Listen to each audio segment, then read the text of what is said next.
नमस्कार दोस्तों, stock market studies में फिर से एक बार आपको बहुत बहुत स्वागत है। तो आज मैं फिर से आपके सामने कुछ इंपॉर्टेंट कंपनी का अपडेट शेयर करने वाला हूं। तो इस वीडियो को पूरा लास्ट तक देखना और अभी तक अपने चैनल को सब्सक्राइब नहीं किया तो जरूर कर लेना। तो चलो कौन सा कंपनी है इस वीडियो के अंदर मैं आपके साथ डिस्कस कर लेता हूँ। सबसे पहले मैं जिस कंपनी के बारे में चर्चा करूंगा उसका नाम है जेबीएम ऑटो। देखिए जेबीएम ऑटो आप बहुत बार मेरे इस वीडियो के माध्यम से आपको इस कंपनी के बारे में मैंने जिक्र किया है कि कंपनी जिस तरीके से करेक्शन हुआ था, करीबन टॉप लेवल से 85% तक क्रैश हो गया था और फिर से वो कंपनी ने क्या किया, उसको रिकवरी कर चुके हैं। मतलब आज कंपनी टॉप लेवल में है, जिस तरीके से करेक्शन हुआ था उसी तरीके से वो रिकवरी करके टॉप लेवल में पहुंच चुके हैं। तो इसके ऊपर मैं इस हफ्ते में एक डिटेल्स वीडियो आपके साथ शेयर करूंगा, क्योंकि इस कंपनी के ऊपर मुझे लगता है अपकमिंग टाइम्स में एक अच्छा खासा जर्नी हो सकता है। क्योंकि इस कंपनी के बिजनेस को सबसे पहले समझ लीजिए, बिजनेस के कैटेगरीज के हिसाब से कंपनी देखिए, ऑटो कंपोनेंट्स के ऊपर एंड सिस्टम्स के ऊपर, बिजनेस ऑफ इलेक्ट्रिक व्हीकल्स के ऊपर, ईवी एग्रीगेटेड मतलब एग्रीगेट्स के ऊपर, ईवी चार्जिंग एंड इंफ्रास्ट्रक्चर के ऊपर, साथ ही साथ renewable energy and environment management.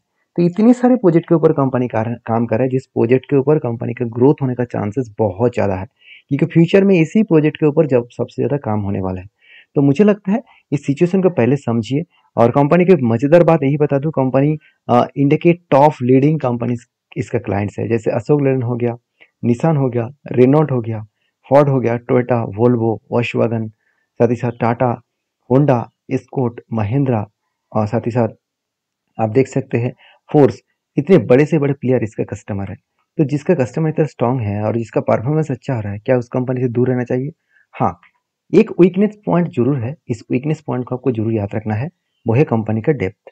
तो डेप्थ ऑफ इक्विटी के बारे में बात करें तो 1.82% का डेप्थ ऑफ इक्विटी है, जो इसका पेरेंट्स कंपनी के हिसाब से देखा जाए तो कंपनी की अगर पेयर कंपनी से बात करूं तो जितने सारे ऑटो एंसिलरीज इंडस्ट्रीज है, उस इंडस्ट्रीज में कंपनी का नाम देखने को मिला। अगर मैं ओवरऑल सारे कंपनी के डेप्थ ऑफ इक्विटी के बारे में बात करूं तो एवरेज डेप्थ ऑफ इक्विटी निकल कर आ रहा है करीबन 0.31% के आसपास। सॉरी, माफी चाहता हूँ, कंपनी का टोटल जो डेप्थ है, डेप्थ ऑफ इक्विटी के एवरेज निकल कर आ रहा है 0.47 के आसपास। मगर जेबीएम ऑटो का हाईएस्टली डेप्थ ऑफ इक्विटी देखने को मिला, जो इस सेक्टर में टॉप 10 कंपनीज के किसी के ऊपर नहीं है। तो सोचिए इस कंपनी में यही एक बड़ा वीकनेस पॉइंट है। बाकी इस कंपनी का क्वार्टर रिजल्ट देखेंगे तो कंपनी का सेल्स का जो आंकड़ा है, बहुत शानदार तरीके से ग्रोथ हुआ इस बार, अच्छा खासा सेल्स बढ़ा है, एक्सपेंस को कंपनी कंट्रोल में रखे, फिर भी नेट प्रॉफिट देखिए पिछले सालों की तुलना से 3 गुना नेट प्रॉफिट बढ़ चुके हैं। 3 गुना नहीं, माफी चाहता हूँ, 2 गुना नेट प्रॉफिट बढ़ चुके हैं। तो ओवरऑल एक अच्छा खासा परफॉर्मेंस कंपनी के ऊपर देखने को मिला, जिसके चलते कंपनी लगातार भागते चले जा रहे हैं। अभी कितना दूर तक भागा है वो मैं आपको चार्ट में दिखाने वाला हूँ। अभी चार्ट में जो डेटा आपको दिखाऊंगा उससे पहले गुड पॉइंट्स मैं आपके साथ शेयर करूंगा। अब ध्यान से देखना, जेबीएम ऑटो आप बता रहे कि एक बिग डील साइन कर चुका है, एक एग्रीमेंट कर चुके हैं with the mount India private limited. जिसके लिए कंपनी का डील दिया गया है, मतलब कंपनी के साथ डील अप किया गया है, वो है 2000 इलेक्ट्रिक बसेस का ऑर्डर। तो माउंट जो इंडिया प्राइवेट लिमिटेड कंपनी है, उन्होंने 2000 बसेस का ऑर्डर दिया है over the next couple of year, मतलब कुछ सालों के अंदर अंदर 2000 का टोटल बसेस का मैन्युफैक्चरिंग करके, सॉरी, इस कंपनी को देने वाले हैं। तो बिग न्यूज़ है जेबीएम ऑटो के लिए, और यही कारण की वजह से जेबीएम ऑटो भागते चले जा रहे हैं। अगर मैं इस कंपनी के ऊपर डीपली बात करूं तो कंपनी के ऊपर मुझे बहुत पहले से भी एक एंट्री मिला था, जहां पे कुछ इस तरीके से एंट्री मिला, कफ विद पैटर्न्स का। तो उसके ऊपर एक 45% का टारगेट मिला। दूसरी बार यहाँ पे एक पैटर्न्स तो बनने जा रहे थे, मगर कब तो बना था, हैंडल नहीं बना, तो इसलिए मैंने एंट्री नहीं लिया। हमेशा मैं रूल्स को फॉलो करके काम करता हूँ, जो टेक्निकली चार्ट पैटर्न को मैं यूज करके काम करता हूँ, उस पैटर्न जब तक ना क्रिएट हो तब तक कोई भी डिसीजन में नहीं लेता हूँ। इस चीज़ों को सबसे पहले समझना पड़ेगा कि आप अगर काम करना चाहते हैं, ये सारे पॉइंट्स को आपको हमेशा याद रखना होगा। तीसरी बात तीसरी बात क्या है, इस कंपनी के ऊपर जो गुड पॉइंट्स मुझे लगा, फिर से एक बार पैटर्न्स बना है, वो है कप विद हैंड का। तो मुझे बहुत सारे कमेंट्स आते रहते हैं, सर आप जो कप विद हैंड दिखाते हैं, उनमें से कप का हाइट और कैंडल का हाइट कितना होना चाहिए? देखिए, सबसे पहले आपको कप को जब मार्किंग करेंगे तो उसका लो को मार्किंग कर लेना, और जो हैंडल का जो लेंथ है, वो इस कप का लो को टच नहीं करना चाहिए। अगर टच कर दिया तो पैटर्न कैंसिलेशन हो जाएगा, अगर टच नहीं किया तो पैटर्न बन जाएगा। तो फाइनली देखिए, कंपनी के ऊपर ब्रेकआउट एंड ब्रेकआउट कंफर्मेशन हो चुके हैं। एक छोटा सा टारगेट है, इस टारगेट को अचीव करेगा तो 18% का टारगेट मुझे मिलेगा। तो इसके लिए मैं इंतजार कर रहा हूँ। तो प्लीज़ रिक्वेस्ट करूंगा, यहाँ पे मैंने कुछ रिक्सी डिसीजन लिया, तो प्लीज़ आपका रिस्क को मैनेज करके आपको काम करना होगा, आपके ओपिनियन के हिसाब से काम करिए। नेक्स्ट जो कंपनी उसका नाम है आरबीएल बैंक। तो बेसिकली आरबीएल बैंक के बारे में बात करूँ तो कंपनी के ऊपर ऐसे पिछले दिनों में बिग क्रैश देखने को मिला था। चलो सबसे पहले मैं चार्ट को दिखा देता हूँ, तभी आपको क्लियर कट सब कुछ मिल जाएगा। देखिए मैं एक पैटर्न्स के लिए मैं इंतजार कर रहा था। वो पैटर्न कुछ इस तरीके से था। पहले एक लंबा सा जर्नी के हिसाब से कब बना, बहुत लंबा सा, बहुत लंबा सा इसलिए बता रहा हूँ क्योंकि 2021 के जनवरी मंथ से अराउंड 2021 से देखा है तो एटलीस्ट 3 साल से भी ज़्यादा हो चुके हैं। तो 3 साल के बाद कंपनी के ऊपर एक पैटर्न कंप्लीट हुआ, जिस पैटर्न का नाम है कप। उसके बाद एक क्या बना, एक हैंडल पैटर्न क्रिएट हुआ और उसके बाद यहाँ पे कंपनी के ऊपर एक ब्रेकआउट होने का चांसेस है। तो कप विद हैंडल पैटर्न्स बनने के बाद फाइनली यहाँ पे ब्रेकआउट होने का चांसेस है।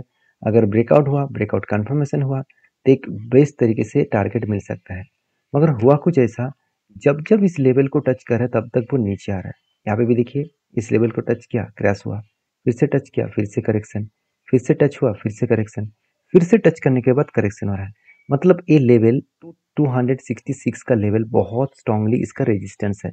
इस रेजिस्टेंस लेवल को इसको ब्रेक करना होगा और ब्रेक को कंफर्मेशन भी करना होगा। अभी ब्रेकआउट एंड ब्रेकआउट कंफर्मेशन क्या है, मान के चलिए यहाँ पे इस लेवल को ब्रेक किया और उसके ऊपर एक कैंडल बना, तो इसको कहा जाता है ब्रेकआउट और इसको कहा जाएगा ब्रेकआउट कंफर्मेशन। तो इस ब्रेकआउट एंड ब्रेकआउट कंफर्मेशन जब होगा तब एक एंट्री बनेगा और जहां तक मेरा टारगेट है उस टारगेट को मैं लेने के लिए इंतजार करूंगा। तो कोई छोटा मोटा टारगेट नहीं है, एक बड़ा सा टारगेट मिलने का चांसेस है, जो अराउंड एंट्री लेवल से अगर टारगेट तक देखो तो ऑलमोस्ट 70% के आसपास। तो इस कंपनी के ऊपर फोकस रखिए, इस कंपनी के ऊपर स्टडी करिए क्योंकि आरबीएल कोई खराब परफॉर्मेंस नहीं किया, इस बार कंपनी अच्छा खासा परफॉर्मेंस किए क्योंकि पिछले सालों का जो सेल्स था, रेवेन्यूज था, वो रेवेन्यूज इस बार बढ़ चुके हैं और इंटरेस्ट को कंपनी मिटाया, उसके बाद एक्सपेंस को कंपनी कंट्रोल में रखा, जिसके चलते कंपनी का नेट प्रॉफिट मार्जिन 270 करोड़ से 350 करोड़ बना। मतलब एक अच्छा खासा प्रॉफिट ग्रोथ देखने को मिला, जो क्वार्टर्स को भी बीट किए और ईयर्स को भी बीट किया। मतलब एक अच्छा खासा यहाँ पे बेस्ट तरीके से सिचुएशन यहाँ पे देखने को मिला है। तो मैं जरूर रिक्वेस्ट करूंगा इस कंपनी के ऊपर आप प्लीज स्टडी करिए, उसके बाद काम करिए क्योंकि हर किसी का अलग अलग ओपिनियन होता है। क्योंकि इस कंपनी के ऊपर जो इंस्टीट्यूशन है वो पहले ज़्यादा होल्डिंग रखे थे, डीएस के पास 22% था, बीच में कम हो गया था, 11% तक चला गया था, उसके बाद फिर से 20% के ऊपर आ चुके हैं। मतलब फिर से ट्रस्ट करना शुरू कर चुके हैं इंस्टीट्यूशन। और एफएस के पास 31% होल्डिंग था, आज 25% है, 5% होल्डिंग को बेचा है, कोई बात नहीं। और पब्लिक ने 5% होल्डिंग को खरीदारी की है, 5 नहीं 10% का होल्डिंग को खरीदारी की है। ये साइकिल्स चलता रहता है, कोई खरीदारी करेंगे, कोई बेचेंगे। तो आपको ये देखना है कि आपको कहाँ पे कुछ मतलब पॉजिटिविटी सिचुएशन मिला है, कुछ ट्रेंडिंग मिला है, तो उस बेसिस में आप जरूर कंपनी के ऊपर काम करिए। तो नेक्स्ट जो कंपनी उसका नाम है बर्जर पेंट। तो बर्जर पेंट इंडिया के एक बेस्ट कंपनी में जरूर सोचता हूँ क्योंकि बर्जर पेंट एक ऐसी कंपनी है जिसका ग्रोथ आज शायद आपको खराब दिखे। बहुत सारे लोगों का यही डाउट है कि बर्जर पेंट लगातार गिरते चले जा रहे हैं। मतलब बर्जर पेंट का अगर टॉप लेवल से देखूँ तो ओवरऑल इसका जो लाइफ टाइम हाई है, उस लाइफ टाइम हाई से कंपनी के ऊपर एक बिग करेक्शन हुआ। कितना हुआ, अगर मैं टॉप लेवल से इसका करंट लेवल तक देखूँ तो ऑलमोस्ट 30% का करेक्शन है। अगर मैं एकदम डाउन लेवल तक देखूँ ऑलमोस्ट 40% तक करेक्शन हो चुके थे। देखिए मुझे जब यहाँ पे एक पैटर्न्स मिला, जब यहाँ पे एक कप विद हैंडल पैटर्न्स मिला, कप मिला, उसके बाद एक दो तीन तीन तीन हैंडल पैटर्न मिला, उसके बाद जब ब्रेकआउट हुआ उस बेसिस में कंपनी के ऊपर अच्छा खासा जंप देखने को मिला था और अचानक इस लेवल से बिग क्रैश हो गया। क्यों हो गया, क्योंकि यहाँ पे कंपनी का स्ट्रांगली एक रेजिस्टेंस था, यहाँ पे स्ट्रांगली एक रेजिस्टेंस था, उसी रेजिस्टेंस को फेस करके कंपनी नीचे आए।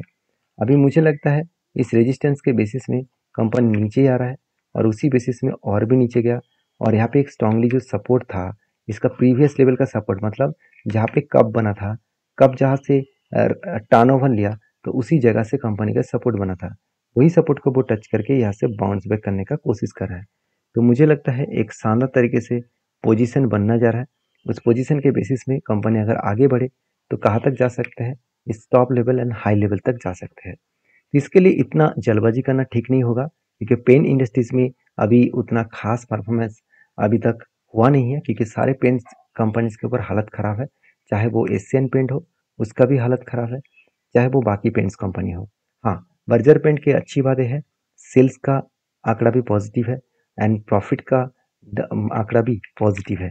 मतलब दोनों तरीके से कंपनी पॉजिटिवली ग्रोथ कर रहा है। तो जो लोग सोच रहे हैं इस कंपनी बेकार है उसके लिए बता दूं, जब इस कंपनी फिर से टॉप लेवल में जाएंगे तब मैं आपको वीडियो बनाकर फिर से शेयर करूंगा। और इस कंपनी के बारे में यही बताऊंगा। आज जो बता रहा हूँ मेरे लिए इस कंपनी बेस्ट है, तो आपके लिए क्या है जरूर कमेंट्स करना। नेक्स्ट जो कंपनी उसका नाम है Orion pro solutions limited. Orion pro solutions limited basically ये कंपनी धमाका परफॉर्मेंस किया। एक साल में 900 से लेकर 3000 तक जर्नी किया और इसीलिए मैनेजमेंट ने एक गुड डिसीजन लिया, वो है बोनस देने का। 27 तारीख को कंपनी एक के बदले एक बोनस देने जा रहा है। इस कंपनी के ऊपर सिर्फ नहीं, सारे कंपनीज के ऊपर डीपली रिसर्च करे, उसके बाद काम करे। मेरा काम था इन्फॉर्मेशन देना, आपका काम है उस इन्फॉर्मेशन को वेरीफाई करके काम करना, क्योंकि मैं कोई सेबी रजिस्टर्ड पर्सन नहीं हूँ, इसलिए मेरे ट्रेड से कोई भी ट्रेड मत लेना। मिलते हैं नेक्स्ट वीडियो में, तब तक के लिए धन्यवाद।